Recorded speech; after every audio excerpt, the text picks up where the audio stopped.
Sekarang negara sudah nggak ada, apalagi Indonesia ini negaranya nggak ada, yang ada pemerintah, TNI dan Polri, negara nggak ada, sudah diamandemen tahun 2002. Anda sudah tidak punya Undang-Undang Dasar 45. Ini Indonesia sudah bukan seperti yang diproklamasikan oleh Bung Karno. Anda harus kembalikan, dan saya minta kepada TNI, Polri, kembalikan Indonesia sebagaimana proklamasi zaman dulu. Itu. Makar aku. Makar tersesat menuju kebenaran, betul enggak? Lo memang sudah bukan Indonesia. Ini sudah Undang-Undang 2002 kok ini. Gitu loh. Sudah enggak ada negara. Semua lembaga pemerintah, ASN saja, aparat sipil pemerintah, maka taatnya kepada pemerintah. Padahal ASN taat kepada undang-undang negara, aparat sipil negara. TNI, Polri itu aparat negara, bukan aparat pemerintah. Betul enggak? Mereka permanen sampai pensiun. Kalau presiden cuma 5 tahun outsourcing, TKI 1. Betul enggak? Lah mengko iki mencah outsourcing kok merentah-merentah sing wis permanen kaya ngene iki. Kira bener tata negara nih kaya ngene iki. Suatu hari kita rubah. Ayo winih-winihku cukul untuk masa depan. Dandani Indonesia. Karena Indonesia tidak bersaing dengan dunia. Indonesia adalah pengayomnya seluruh manusia di dunia. Indonesia adalah penyayangnya seluruh manusia di dunia. Indonesia adalah ibunya seluruh dunia. Ngono lho. Iki Indonesia iki top.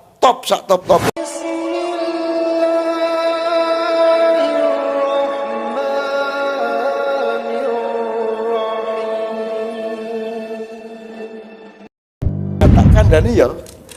Negara iki gaenane sapa? Gusti Allah apa kowe? Gaenan negara iki gaenane Gusti Allah, gaenane menungso. Kowe iso njamin nek gaenane menungso iku abadi. Dadi suatu hari negara ora ana piye kowe? Ora masalah toh? Nah, Anda disiapkan untuk menjadi manusia pasca negara. Ojo keliru loh ya. Jangan nesu loh ya. Tak kandani ya, dulu pertama masyarakat keluarga kecil Nabi Adam, Siti Hawa dan anak-anaknya, keluarga kecil baru itu berkembang, terus setelah menjadi satu komunitas mereka nomaden, pindah ke sana sesuai dengan habis tidaknya makanan di hutan yang dihuni. Kemudian ada banjir Nuh, oleh Nabi Nuh setelah mendarat dibagi ngalor, ngulon, ngetan, ngidul. Kan gitu. Terus menjadi tribe, menjadi suku-suku. Jadi lebih besar dari nomaden dan keluarga. Kemudian menjadi kerajaan-kerajaan. Ya. Aku takon, sing suku-suku saiki sing ngrempel ora? Ada enggak wong ngrempel sak suku ono ora? Lah wis ora ono to. Di sini aja sudah plural loh, Pak. Macem-macem ning kene. Jogja itu kan ono wong ngendi wae sak donya ono. Kan gitu. Jadi sudah tidak ada suku yang ngerempel, tidak ada. Hilang. Kerumunan suku sudah hilang. Kemudian kita bikin yang namanya bangsa. Terus kita merasa kita ini bangsa Indonesia. Padahal kalau saya ditanya misalnya, ini bukan bangsa Indonesia, ini kumpulan bangsa-bangsa yang bernama Indonesia. Ada bangsa Jawa, ada bangsa Madura, ada bangsa Batak, ada bangsa Bugis. Kalau saya begitu, ini Indonesia lebih besar daripada sekedar bangsa. Ini adalah perserikatan bangsa-bangsa NKRI. Menurut aku, lebih Pak Rektor. Bagaimana? Orang Belgia sama orang Belanda bedanya apa? Bahasanya sama, gennya sama, tapi dua negara, dua bangsa. Kita ini 12.000 suku. Kita menyebutnya suku, padahal semua bangsa. Orang Dayak itu bangsa yang besar, orang Jawa bangsa yang besar, orang Minang itu bangsa yang besar. Kok kita menyebut suku? Jadi kita ini memperkecil diri kita sendiri, kita mengkerdilkan diri kita sendiri. Kapan-kapan aku usul jenenge Indonesia itu Perserikatan Bangsa-Bangsa Indonesia. Ngono kuwi. Memang beda kok. Beda. Bangsa Madura itu beda jauh. Beda jauh. Segala macamnya, caranya sholat beda. Kelakuannya sama Allah beda. Kalau naik haji yang dilirik beda. Kalau orang Madura yang dilirik kan, waduh Ka'bah kok enggak dari besi ya. Kalau dari besi kan bisa tak cuwil sidi, tak dolan itu kan. Ya, dan seterusnya. Kita ini bangsa-bangsa besar. Jadi pada suatu hari, menurut Pak Rektor kan, Pak Rektor tahu sekarang kan sebenarnya sudah bukan negara Pak. Karena dulu negara itu berdasarkan nation state. Sekarang nation state udah nggak ada. Sekarang negara sudah nggak ada, apalagi Indonesia ini negaranya nggak ada, yang ada pemerintah, TNI dan Polri, negara nggak ada, sudah diamandemen tahun 2002. Anda sudah tidak punya Undang-Undang Dasar 45. Ini Indonesia sudah bukan seperti yang diproklamasikan oleh Bung Karno. Anda harus kembalikan, dan saya minta kepada TNI, Polri, kembalikan Indonesia sebagaimana proklamasi zaman dahulu. Itu. Makar aku. Makar tersesat menuju kebenaran, betul enggak? Lo memang sudah bukan Indonesia. Ini sudah Undang-Undang 2002 kok ini. Gitu loh. Sudah enggak ada negara. Semua lembaga pemerintah, ASN saja, aparat sipil pemerintah, maka taatnya kepada pemerintah. Padahal ASN taat kepada undang-undang negara, aparat sipil negara. TNI Polri itu aparat negara, bukan aparat pemerintah, betul enggak? Mereka permanen sampai pensiun. Kalau presiden cuma 5 tahun outsourcing, TKI 1, betul enggak? Lah mengko iki mencah outsourcing kok merentah-merentah sing wis permanen kaya ngene iki. Kira bener tata negara ini kaya ngene iki. Suatu hari kita robah. Ayo winih-winihku cukul untuk masa depan. Dandani Indonesia, karena Indonesia tidak bersaing dengan dunia. Indonesia adalah pengayomnya seluruh manusia di dunia. Indonesia adalah penyayangnya seluruh manusia di dunia. Indonesia adalah ibunya seluruh dunia. Ngono lho, iki Indonesia iki top sak top-tope. TNI tidak pernah tidak juara dalam perlombaan tembak dan lain sebagainya. Tidak pernah tidak juara TNI, padahal fasilitasnya paling rendah dibanding tentara-tentara di seluruh dunia. Tapi jangan tanya, tentara Amerika berani sama TNI? Tidak berani. Israel tidak berani, Cina tidak berani. Baru sama burung nang karo kowe. Iki lebih bahaya Pak. Sampean kan cetha perangi. Ada strateginya, ada iki arah cetha perangi Pak. Jadi kowe pendekar ban hitam karate ini nek musuh cahedan kan ya angel to ya. Tepuk tangan untuk beliau, untuk Kapolsek dan Pak Dan Ramil, untuk Pak Rektor ya bersama Rokim. Oke, sekarang kita nikmati bersama, kita istirahat sebentar pikirannya, kita nikmati, karena pada dasarnya kita ini semua ini negara istimewa Indonesia, bukan hanya daerah istimewa Indonesia. Sebenarnya seluruh negara ini adalah negara istimewa Indonesia, gitu ya, bukan negara Islam Indonesia. Islam tidak perlu jadi label. Rasulullah tidak pernah bikin komunitas Islam, tidak pernah. Yang disebut itu hanya budaya, yaitu kaum muslimin dan muslimat. Syariat Islam adalah Anda diciptakan Allah menjadi orang Indonesia, bukan menjadi orang Arab. Maka Anda wajib menjaga tanah air Indonesia, sehingga nasionalisme Indonesia itu wajib hukumnya.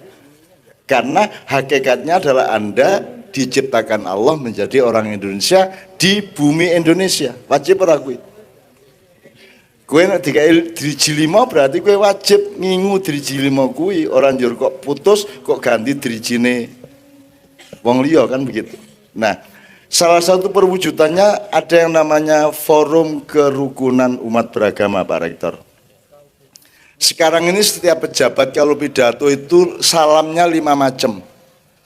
Assalamualaikum warahmatullahi wabarakatuh, Om Swastiastu, Shalom, Rahayu, salam sejahtera untuk kita semua. Jadi setiap orang dari lurah sampai presiden selalu bawa 5 topeng. Saya ingin coba pakai nalar. Sama enggak maksudnya shalom sama assalamualaikum? Meskipun ada bedanya pasti, tapi maksudnya adalah janji untuk saling menyelamatkan, bener enggak? Rahayu juga toh. Salam sejahtera juga toh. Pemeneh. Om Swastiastu juga toh. Podo toh karepe. Karepe pokoknya ayo bareng-bareng saling mengamankan, menyelamatkan gitu ya Pak Donamil ya, Pak Kapolsek ya. Jadi kowe ngomong salam karepe podo karo assalamualaikum. Lah ngopo dadak kuwi kok 5? Kok baleni 5? Aku takon saiki, bebek unine wek-wek, pitik petok-petok, mentok ngak-ngak, oke. Apa nek mentok ketemu pitik njur dheke ngak-ngak terus petok-petok? Apa cukup ngak-ngak wae wong dheke bebek? Wong dheke mentok. Apa pitik nek ketemu bebek kudu 2 salam, petok-petok, wek-wek, apa ngono? Kan pitik ngerti nek bebek ngomong wek-wek ya, kuwi padha karo pitik petok-petok. Maksudnya apa do? Ayo urip bebarengan, saling mengamankan, sama kan? Loh kenapa ayam harus menirukan suara? Angko nek kowe ketemu asu, bar assalamualaikum huk huk gitu. Asune sing kerepotan. Asune kerepotan bar huk huk terus arep ngirokke assalamualaikum ra iso. Padahal kalau asu huk-huk itu juga janji bahwa dia akan menaati sunnatullah atau syariat Islam itu tadi. Betul enggak? Jadi kenapa kalau Anda orang Islam ya ucapkan assalamualaikum. Nanti kalau yang Anda kasih assalamualaikum orang Hindu dia akan mengatakan akan membalas rahayu. Kan begitu? Kalau Anda orang Buddha, Anda mengatakan Om Swastiastu kepada Anda, karena Anda orang Islam, Anda membalas Waalaikumsalam. Bener nggak saya? Nalar ora kuwi? Banganmu badir lambemu. Bendina kudu mengucapkan kuabeh iki lho. Itu bukan toleransi. Itu loh, itu artificial, itu ngarang-ngarang. Nek bebek ya ora iso petok-petok, nek bebek ya mesti wek-wek. Nek wong Islam aja ngomong salam. Nek wong Islam ki assalamualaikum. Engko sing jawab nek pastor ya salam. Ora apa-apa ta? Wong maksude padha ayo urip bebarengan rahmatan lil alamin kan begitu. Nah, ini sebenarnya waktu di penutupan MTQ di Sumenep kemarin kita omongkan seperti itu sehingga kemudian pejabatnya ketika pidato wis cukup assalamualaikum. Gitu, wis ora dadi pitik ora kudu njegok meneh kan gitu kan. Nah, saiki lah kabeh angger ketemu asu melu njegok. Sama dengan kalau kita assalamualaikum, karena yang kita hadapi orang Buddha kita harus bilang Om Swastiastu juga. Mulai malam hari ini ayo kita lebih rasional. Menurut gue masuk akal lagi usul gue. Cetak ya? Kan gitu. Siji, nomor loro. Semalam di Serang itu kita gini Pak Rektor. Nyun sewu ini saya agak merespon beliau. Jadi urip ki ming loro rek, siji hak, siji dzon. Ya. Posisinya hak itu adalah qot'i atau kebenaran yang pasti atau yang sejati. Terus posisinya dzon itu adalah duga-duga, songko-songko, pendapat-pendapat. Saya tanya, Alif Lam Mim ki menurut kowe apa? Alif Lam Mim itu pasti ayat atau bukan? Pasti baik apa tidak? Neng kowe ngerti ora? Nah, pemahamanmu terhadap Alif Lam Mim boleh bermacam-macam, tapi posisinya hanya prasangka dan pendapat. Yang qot'i adalah Alif Lam Mimnya. Jelas ora? Kan wis ngerti ilmune, kuku kuruyuk, kuku runu, kongkorongkong, kan gitu. Sing bener pitike. Nah, saiki lah gitu Pak Rektor. Orang berpendapat bahwa yang bener itu kukuruyuk. Begitu ada yang bilang kukurunu, tempeleng, haram kayak kan gitu kan. Nah itu sekarang. Padahal setiap orang itu hanya menyangka. Ono sing ngarani rawon penak, liyane ngarani sing penak kuwi pecel, kan begitu. Sing bener sing ndi? Bener karo. Kalau teori kamera, Anda saya foto dengan kamera, ini kan ada yang handphone bagus, ada yang handphone biasa, hasilnya salah apa bener semuanya? Bener semua, tapi beda enggak? Beda. Kebenaran tidak harus sama, kebenaran bisa beda-beda. Nek kameramu ming Nokia gedang kae, ya toh, hasilnya ya ming bluwu ya toh. Nek kowe Samsung S mbuh pira kuwi, ya toh, hasilnya akan celing. Tapi salah enggak hasilnya si Nokia? Enggak. Jadi tidak apa-apa, orang itu belawur sidik rapopo. Makanya di Ma'iyah Pak, orang tidak boleh berdebat mengenai kebenaran kecuali dalam konteks akademis dan ilmu, tapi tidak boleh di dalam reaksi silaturahmi budaya. Sebab podo bendere kuwi. Kanggone NU sing bener Muhammadiyah apa NU? Awis NU ora apa-apa. Kanggone Muhammadiyah sing bener Muhammadiyah apa NU? Ya ora apa-apa Muhammadiyah, rasa njur ngarani NU salah. Kan begitu. Yang bikin bertengkar adalah begitu kowe ki kukuruyuk nyalake kongkorongkong, kan begitu. Membid'ahkan kongkorongkong, mengharamkan kongkorongkong, kan begitu. Padahal padha bener kuwi. Wong nek wong buta warna ngarani rasa buta warna iki. Iki warnane apa? Nek buta warna kan kelawu toh, abu-abu sama putih. Rasa buta warna orang Madura aja itu Pak, itu kan Nyun Sewu ini emblemnya kan hijau Pak. Tapi jangan tanya sama Pak Muzamil, nanti dia bilang biru Pak. Orang Madura rasa betake hijau karo biru arep piye. Kan begitu. Dan itu ndak apa-apa. Dia bilang biru ndak apa-apa. Sing bener apa? Sing bener kuine. Itunya yang benar. Jadi sapa sing mlebu swarga? Sapa sing mlebu swarga? Tidak ada yang tahu, tidak ada yang qot'i. Itu dzonni semua. Siapa masuk neraka, siapa masuk surga, itu dzonni semua.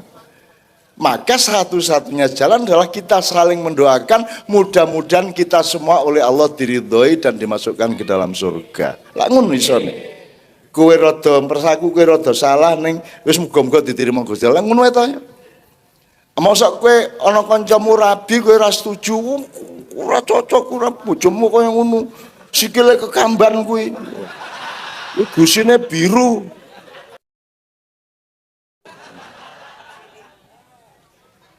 Ora iso. Ambok mbok kancamu rabi karo cah saca pasar kembang umpamane. Kowe diundang resepsine teko ora? Teko. Njur kowe rewel ora pas teko? Piye karepmu? Rabi karo cah pasar kembang ora ndirego kowe iki. Mosok ngono kuwi kowe? Lah ora to, Mas? Meskipun bener to. Bener to omonganmu. Jadi kebenaran jangan diandalkan karena kebenaran itu datangnya dari Allah. Sampainya ke kita menjadi prasangka. Alif lam mim benar, tapi begitu kita menafsirkan itu prasangka kita, dzon kita, betul enggak? Dzalikal kitabul la raiba fi. La raiba finya pada Allah, tapi begitu pada kita la raiba finya menjadi berbeda. Jadi jangan bilang ini menurut Quran, oh ragu Quran menurut kowe. Memang Quran, tapi Quran di pahammu, di pemahaman, bukan Qurannya itu sendiri. Nah ini teman-teman tidak bisa membedakan. Gitu loh. Lah piye nek awake dekerengan terus kayak ngene iki. Gitu ya Pak ya. Itu salah satu contoh dari respon saya kepada Pak Rektor. Itu semua sudah kita elaborasi bermacam-macam termasuk hak dan don tadi itu. Nah, hak itu bukan milik manusia. Maka rumusnya di Ma'iyah Pak Rektor, Allah tidak pernah menyuruh kita untuk mempertandingkan kebenaran. Allah menyuruh kita untuk berlomba-lomba menciptakan kebaikan. Betul enggak? Fastabikul, bukan fastabikul hak. bukan fastabikul apa lainnya, Pak. Berdakwah, jangan memamer-mamerkan kebenaran pikiranmu. Berdakwah itu harus hikmah, harus bijaksana. Karena perintah Allah, ud'u ila sabili rabbika bil hikmah, bukan bil haq.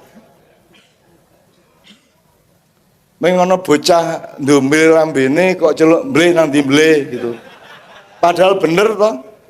Bener, mulane bener ki aja diomongke nek ora apik.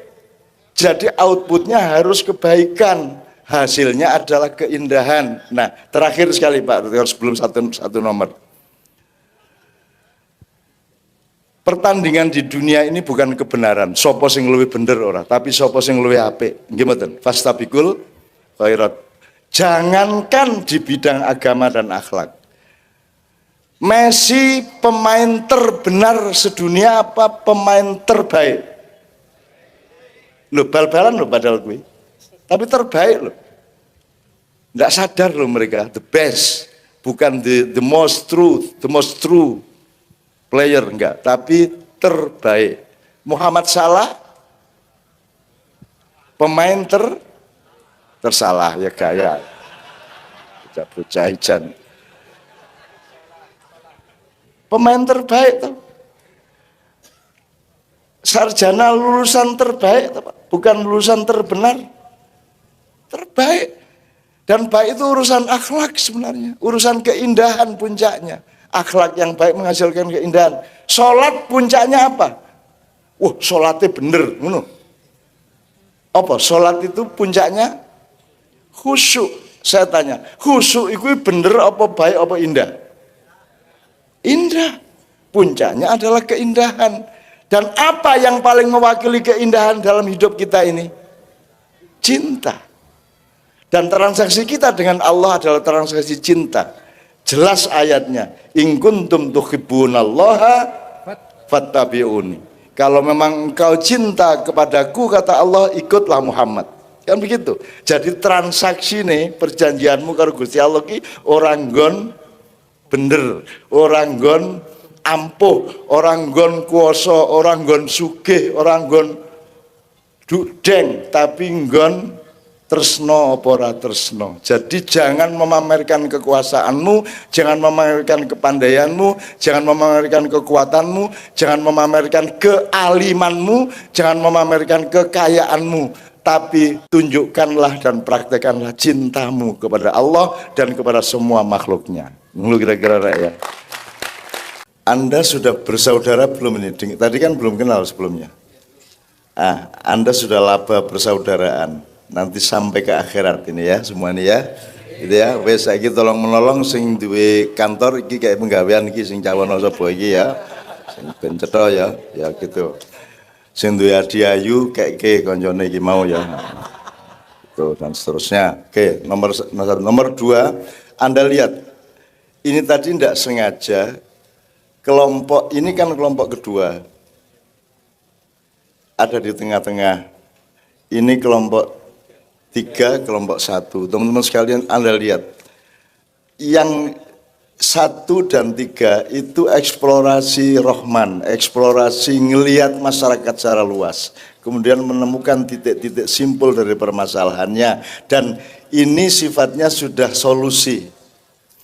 Ini sifatnya adalah pendataan yang paling parah dari problem-problem masyarakat. Yang di tengah-tengah ini namanya juga dia di tengah-tengah, maka kalau yang A sama C itu perjalanan keluar, mereka perjalanan ke dalam. Mereka bertafakur. Jadi grup 2 ini tafakur. Semua tentang kesadaran diri, semua tentang mentalmu, mental awake dhewe, moral awake dhewe. Jadi dia tidak mengkritik siapa-siapa, dia melakukan introspeksi dan tafakur. Berarti ada keseimbangan. Gitu ya. Dan ini tidak disengaja. Ternyata memang sebenarnya ini formasi dari masyarakat itu ada yang bagian eksplorasi keluar, timnya harus lebih besar, tapi tetap harus ada yang tengah-tengah yaitu yang bertafakur. Jadi kita tidak hanya menyalahkan globalisasi, tidak hanya menyalahkan pemerintah dan negara, tapi kita juga harus bisa menemukan kesalahan-kesalahan kita sendiri. Itu ya kira-kira. Jadi ada 2 poin.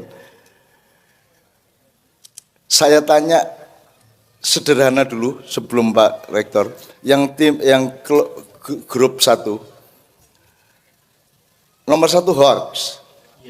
Yang kedua kafir. Oke, menurut Anda kalau orang nuduh kafir itu hoax apa bukan? Hoax. Hoax juga. Nomor 3 Cebong. itu hoax apa beneran? Hoax. Hoax juga. Keempat Israel. Iya. Gelak ngarani to mengan. Iya. Ya, hoax apa bukan?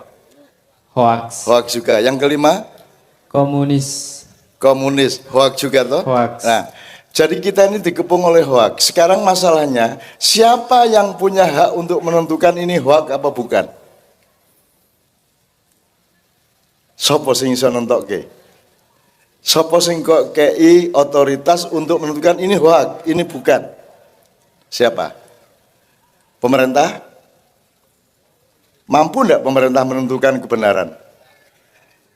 Nyun sewu kalau pemerintah, terutama di Jakarta, di pusat, yang disebut hoax bagi mereka adalah yang bertentangan dengan kepentingan mereka. Betul enggak? Kan itu. Nah, sekarang di Anda harus ada perjalanan panjang untuk mencari hoax itu sampai ke titik parameter yang namanya kebenaran sejati. Gitu ya. Itu kalau hoax itu gini.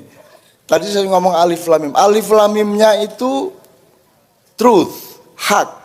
Tapi begitu Anda menafsirkan dia jadi hoax. Betul enggak? Iya. Jadi hati-hati, hoax itu tidak hanya di medsos. Hoax itu juga di madhab-madhab. Hoax itu juga ada di segala macam keadaan, gitu ya. Oke, ini contoh respon aja Pak, gitu ya. Terus saya pujikan kembali ini bukan matrik. Urut-urutan ini tadi luar biasa. Nomor 1 tadi kan apa? Jati diri, ya, sangat rohaniah, sangat apa? Ini Asmaul Husnanya itu di situ. Nanti nek soal badokan itu terakhir. Padahal di Indonesia sekarang nomor 1 apa? Badokan. Wong poso tujuannya ben mangan kok Pak. Tujuan puasa itu adalah merindukan mangan, yaitu pas buka. Lah wis kurang piye kuwi? Wong poso ki ben kowe iki ngrasake ngelih kok malah ono iklan yang televisi supaya makanlah ini, minumlah ini ketika sahur supaya tidak terasa lapar loh. Gunane wong poso kuwi ben kowe ngrasake ngelih piye to kowe iki? Kowe iki piye to kowe? Kowe iki arep poso apa arep riyaya? Jadi kita ini berarti Mas, hoak-hoak itu alat untuk menjalankan salah niat toh. Gitu ya, salah niat. Jadi kita ini kenapa bertengkar? Wah, kalau di dalam diri kita ada salah niat, ada salah tujuan. Kalau tadi malam ada perumusan bagus Pak. Yang namanya Pak Muzamil, yang namanya hak itu hanya A dan Z. A-nya itu innalillahi, Z-nya ilaihi rojiun. Itu A dan Z. Tapi B, C, D, E, F sampai E itu zon semua, itu hoax semua. Nah, karena kita hidup dalam hoax, kalau hoax ini mungkin kasar, tapi kalau mau pakai Al-Quran, kita ini hidupnya di dalam posisi la'allakum tattaqun. Bayangin Allah nyuruh puasa, itu pun dia tidak lantas memberi jaminan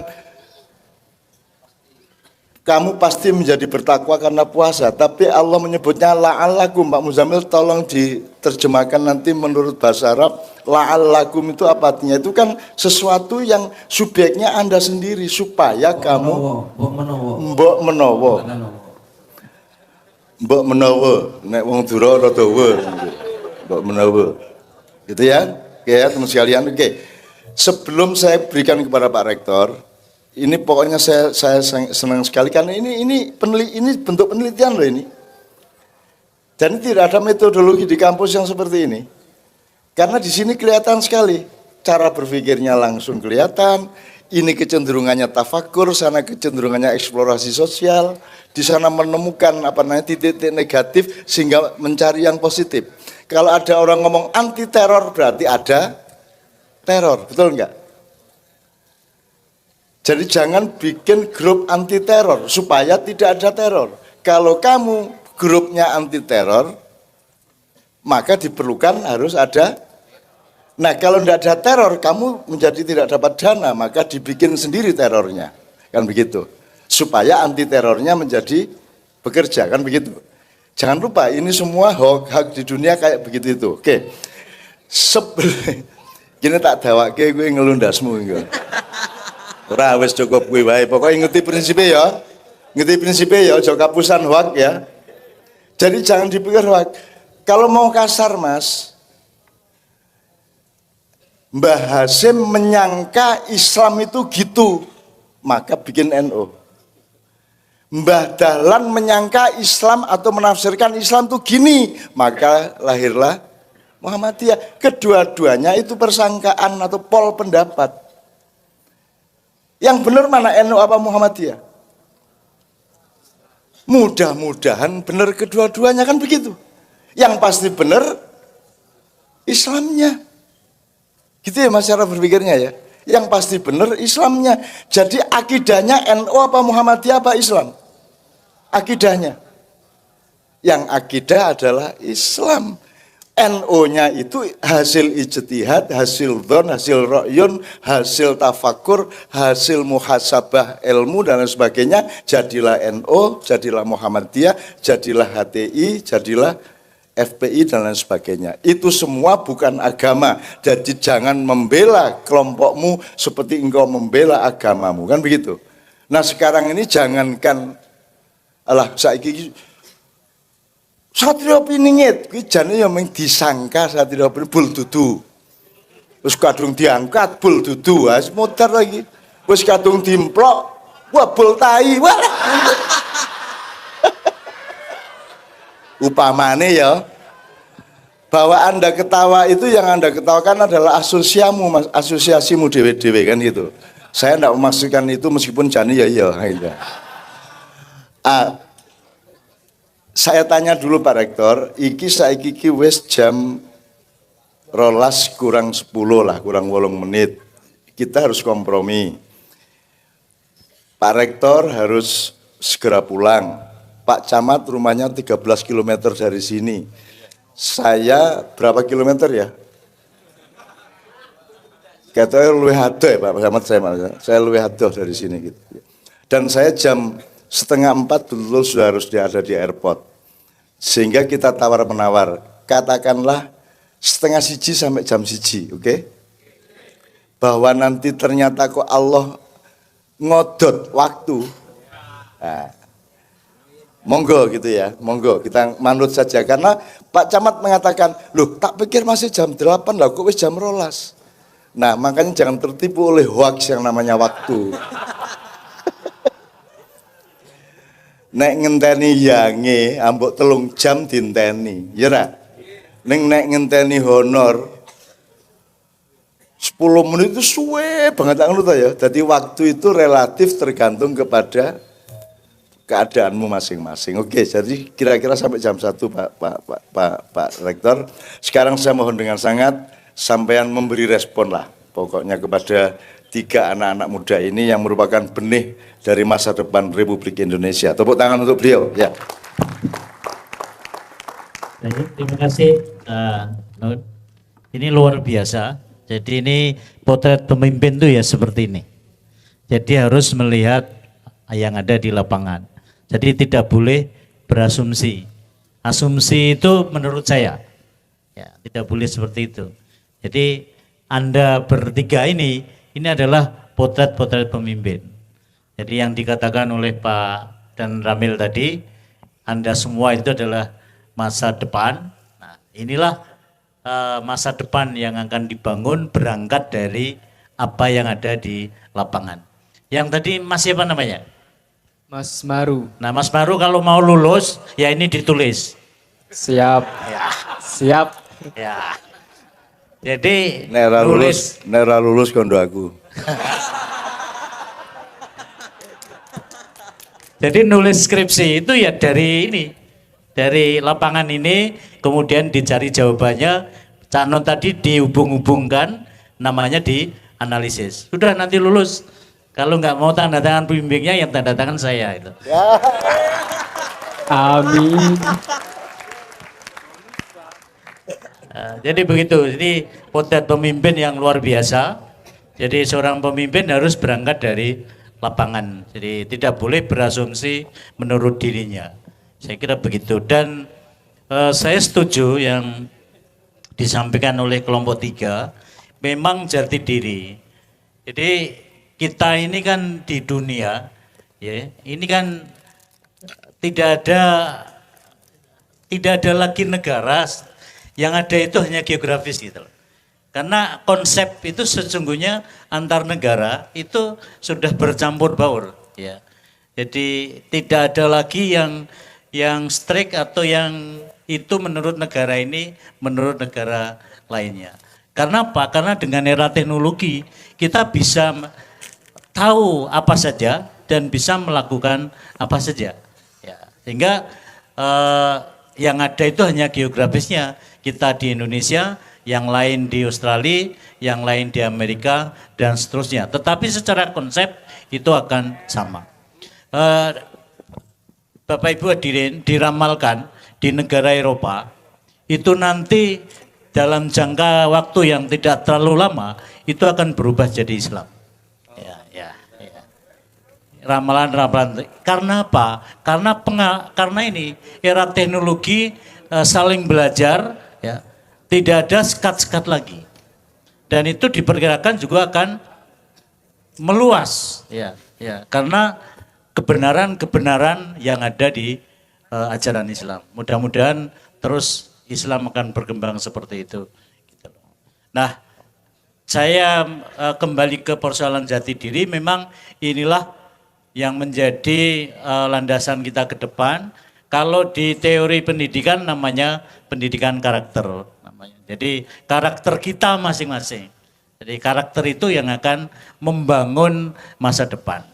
Nah, karena itu saya sangat salut yang kelompok 3 ini bisa menangkap masa sekarang, ya, apa yang ada di masyarakat, perlunya karakter.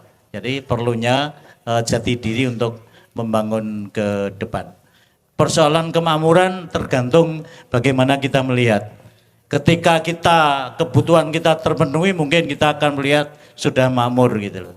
Tapi ketika yang bekerja tadi atau dia berjualan kok tidak laku-laku, dia akan menjawab belum makmur atau tidak makmur gitu. Jadi sangat relatif kemakmuran menurut versinya di masing-masing. Jadi sesuai dengan itu. Nah, persoalan keadilan lah intinya di situ. Jadi persoalan keadilan ini yang menjadi bagian dari bagaimana negara menjamin masyarakat, pemerintah menjamin kita semua, ya, dengan prinsip-prinsip keadilan. Jadi bukan sama rata, bukan sama rasa, ya, tetapi adil sesuai dengan apa yang dibutuhkan. Tadi Cak Non membicarakan persoalan hak, ya, itulah bagian dari keadilan. Saya kira 3 ini yang saya tanggapi. Kemudian dari kelompok 1 yang sekarang memang eranya era hoax ini. Ini kita harus hati-hati, jadi jangan terlalu percaya pada berita-berita yang tidak tahu kebenarannya. Jadi memang kadang-kadang ada sekelompok orang itu yang sukanya begitu. Jadi sudah aman-aman kemudian dibuat supaya ada sesuatu yang dinamisnya itu dinamis negatif dengan hoax-hoax tadi. Karena itu kita harus hati-hati, jangan percaya kalau ada sesuatu itu kontra. Nah, itu apa yang ditangkap oleh kelompok 1, saya kira memberi peringatan pada kita untuk lebih hati-hati. Jadi kita harus berdasarkan data yang sesungguhnya. Tidak boleh kita berprasangka, tidak boleh kita menurut masing-masing. Nah, yang disampaikan kelompok 2 ini adalah nilai-nilai, ya, prinsip yang akan menjadi landasan kita. Ini mudah-mudahan juga kelompok 2 yang tadi menempatkan gotong royong di terakhir Menurut saya gotong royong itu harus diangkat yang pertama. Karena kita bisa semuanya hari ini bisa berkumpul berkat gotong royong. Coba kalau ini kan diunduh oleh Pak Warno dan Mas Sabto. Kalau tidak ada gotong royong di antara masyarakat Logo, tidak mungkin terjadi. Kiai Kanjeng ini kalau tidak ada gotong royong, tidak mungkin. Cak Nun mau nabuh semuanya, nggak mungkin gitu loh. Jadi Cak Nun itu hanya seorang, maka butuh orang lain. Itulah perlunya gotong royong. Ya, sehingga ini bagian dari saya kira yang harus kita kembangkan. Saya kira begitu Cak Nun yang bisa saya sampaikan. Terima kasih. Assalamualaikum warahmatullahi wabarakatuh. Saya mengingatkan. Jadi sebenarnya ilmu tidak terletak pada faktor-faktornya, tapi susunan faktor itu juga mengandung ilmu, itu namanya terminologi Pak ya, atau yang melahirkan metodologi kalau di kampus gitu ya. Jadi ini ilmunya tidak terletak pada poin-poinnya nomor satu, tapi pada cara Anda mengurutnya. Anda mengerti mana wajib, mana sunat, mana mubah, mana makruh, mana haram. Anda ingat ya di awal-awal Ma'iyah, masuknya Islam ke Indonesia itu mulai abad 8 sampai abad 12 sudah masuk tapi tidak laku. Karena apa? Karena yang membawa adalah orang yang nomor 5. Orang yang urusannya adalah kapitalisme dan perdagangan. Gitu? Betul enggak? Dulu kita nyun sewu Pak Rektor, ini kita belajar gampang-gampangan. Ono wong kuwasa, ono wong kuat, ono wong pinter, ono wong sugih, ono wong apik. Ya. Ketika yang bawa Islam ke sini wong sugih, pedagang dari Gujarat, tidak laku. Karena orang Jawa sudah punya nilai bahwa yang tertinggi di antara manusia adalah orang yang baik. Betul enggak?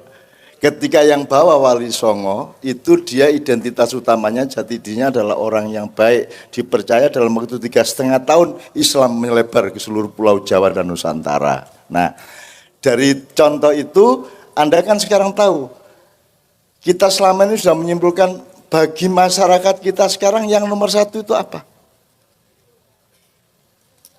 Praktekin masyarakat. Sing paling didoleki wong saiki apa dadi wong apik apa dadi wong sugih? Semua kan mau kaya, Pak. Semua kuat untuk kaya, pinter untuk kaya, alim untuk kaya, betul enggak? Kuasa untuk kaya. Nah, sudah lahir generasi muda, Pak.